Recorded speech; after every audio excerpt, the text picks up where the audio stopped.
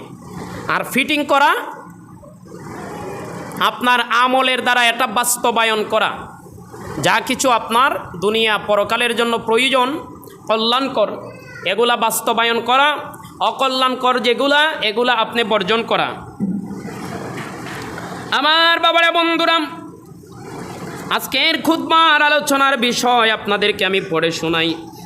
হে মুমিনগণ, আমি আপনাদিগকে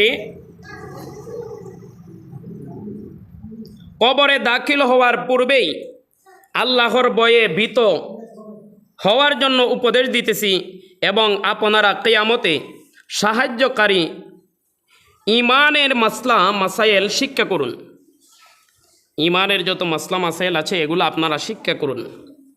আল্লাহ তাআলা ইমানদারগণের হেফাজতকারী, তিনি তাহাদিগকে অন্ধকার ক্ষুধার নাফরমানি হইতে বাহির করিয়া আলুর ফরমানির দিকে তিনি লইয়া যান, এবং অলিগণের কারামত অলৌকিকত্ব সত্য। এই ক্ষমতা, অলিদের যে কারামত বিভিন্ন জায়গায় প্রকাশিত হয়, এটা সত্য। কিছু আছে জাদুঘর, এরা জাদু করে, জাদু দিয়ে অনেক কিছু দেখায়। জাদু আর কেরামতি কিন্তু এক না, দুই জিনিস। জাদু হলো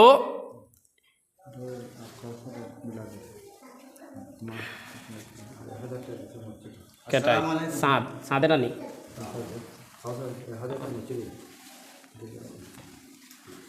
জাদু হলো আপনার নিজস্ব ক্ষমতা,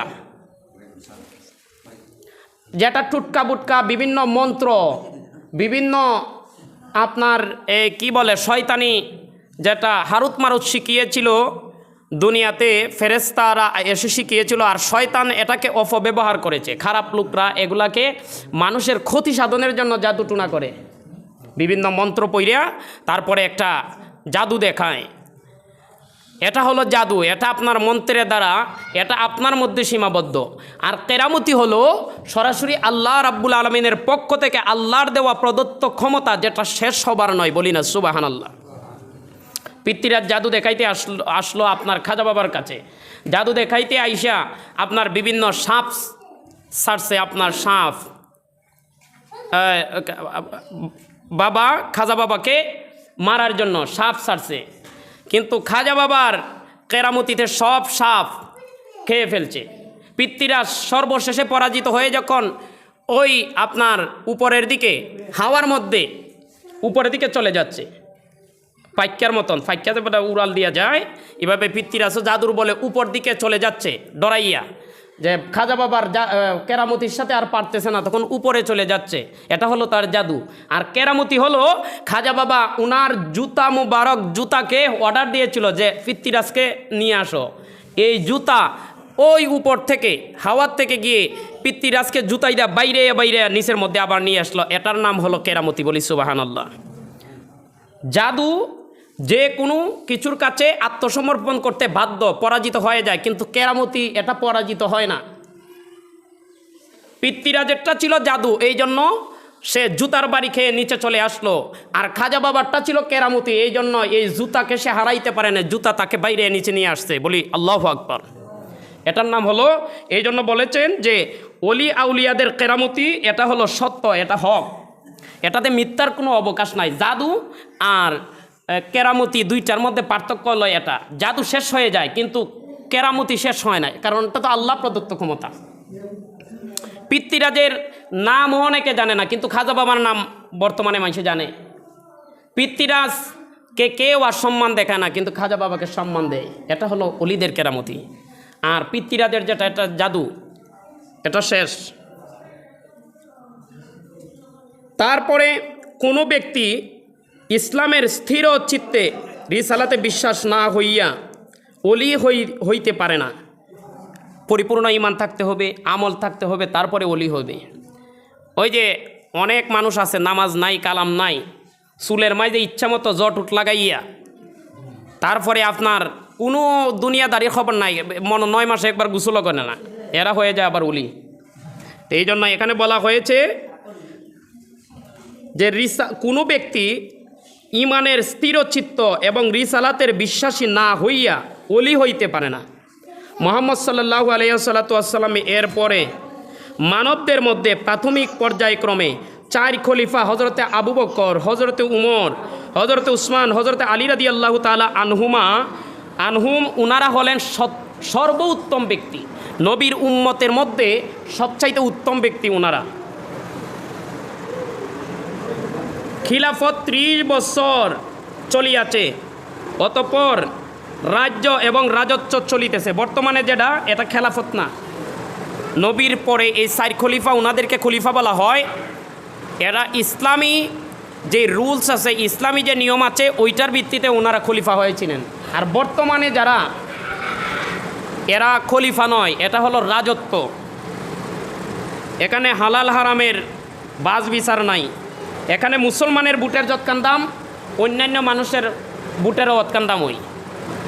তারপরে বিভিন্ন দিক ইসলামের সাথে বিরোধিতা আছে, বৈপরীত্য আছে, এই জন্য এটাকে রাজত্ব বলা হয়, এটা খেলাফত নয়।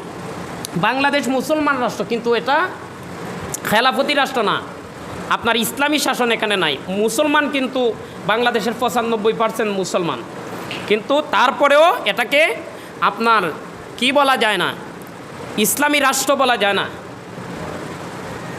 সংখ্যাগরিষ্ঠর দিক থেকে এখানে মুসলমান, কিন্তু রাষ্ট্র পরিচালনার দিক থেকে এখানে মুসলমানই মানে নিয়ম কানুন বলবৎ নেই।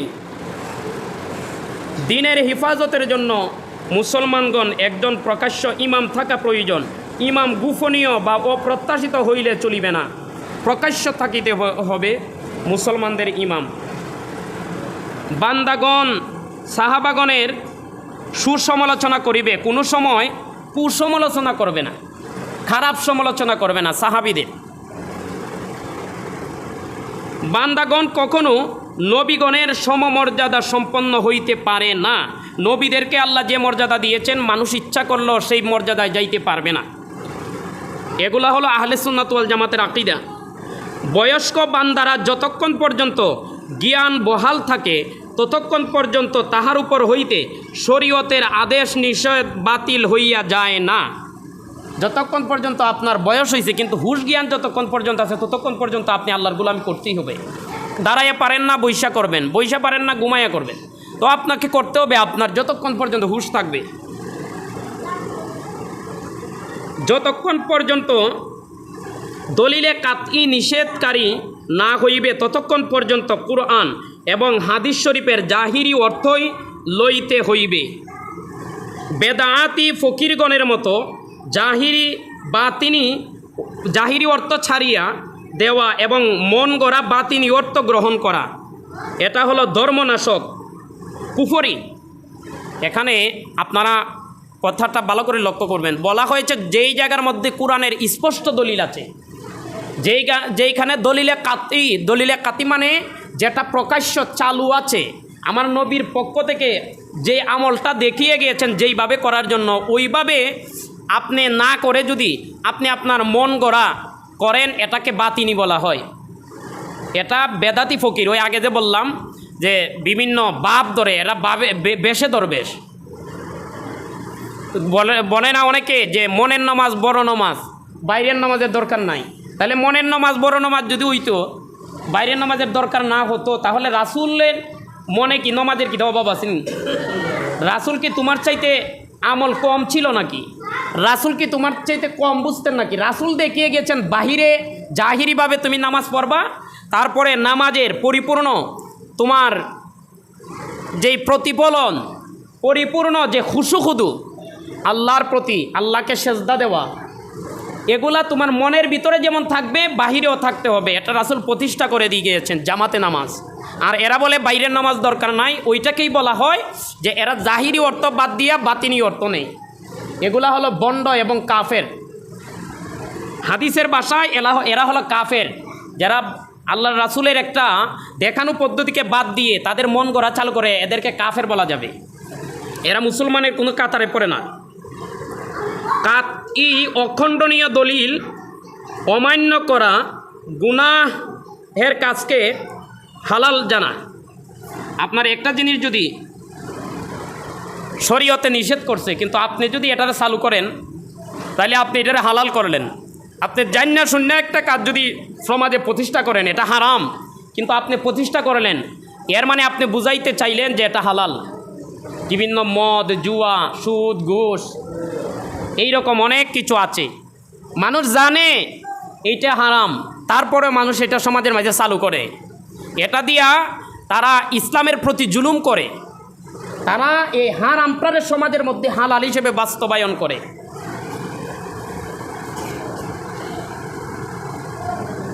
তারপরে কাতই অখণ্ডনীয় দলিল অমান্য করা গুনাহের কাজকে হালাল জানা, গুনাহের কাজকে তুচ্ছ মনে করিয়া উহা করা এবং শরীয়তে ঠাট্টা করা, আল্লাহর দয়া হইতে নিরাশ হওয়া, আল্লাহর ভয় কলিজায় না রাখা, গণকের গাইবী কথা বিশ্বাস করা, এই সবগুলা হলো কুফুরি কাজ। গণকরে আত দেখাই না, আত দেখাই গণকের মাঝে, কয় আমার আত কী আছে আপনি গুন্না দিন, আমার ভাগ্যের মাঝে কী আছে, এগুলো হলো কুফুরি কাজ। ডাইরেক্ট কুফুরি কাজ বলা হয়েছে। কোনো গণক জানে না আপনার ভাগ্যে কি হবে না হবে, এগুলা ভুয়া, এগুলোই হলো কুফুরি। এই জন্য কেউ হাত দেখাইবেন না। বিভিন্ন রেল স্টেশনে বিভিন্ন জায়গায় দেখবেন, কয় আপনার ভাগ্যের মাঝে কী আছে একটু দেখাইলেন, আপনার আটটা দেখান, আপনার হাত দিকে অনেক বগিসগি কইলে। এরা হলো কুফুরি, কাফেরের সমান। আপনি আপনার রাসূলের মাধ্যমে আমাদের জন্য যে রহমতের ওয়াদা করিয়াছেন তাহা আমাদিগকে দান করুন, কিয়ামতের দিন যেন আমাদিগকে লজ্জিত না করেন। সবাই বলেন আমিন। শরীয়তের বিভিন্ন বিষয়কে তুচ্ছ মনে করা, ঠাট্টা বিদ্রুপ করা, এগুলা হলো ইসলামকে ধ্বংস করার শামিল। এই জন্য শরীয়তের বিভিন্ন বিষয় তুচ্ছ মনে করবেন না, গুরুত্ব দিবেন। আপনি ভাবতেছেন এটা তুচ্ছ মনে করে আপনি স্বাভাবিকভাবে করতেছেন, মূলত আপনি ইসলামটাকে ধ্বংস করতেছেন, মূলত আপনি ইসলামের সঠিক জিনিসটাকে আপনি নষ্ট করে দিচ্ছেন আর ভুল জিনিসটাকে বাস্তবায়ন করতেছেন। আমার বাবারা, বন্ধুরা, আমাদের মধ্যে আমরা শরীয়তে অনেক কিছু আছে যেগুলো আমরা তুচ্ছ মনে করি, যেগুলো আমরা করি হালকা ভাবে, যেগুলাকে আমরা গুরুত্ব দেই না। আজকে এটার মধ্যে আরেকটা আলোচনা হলো গীবত করা, মানুষের গীবত করা, যে জিনিস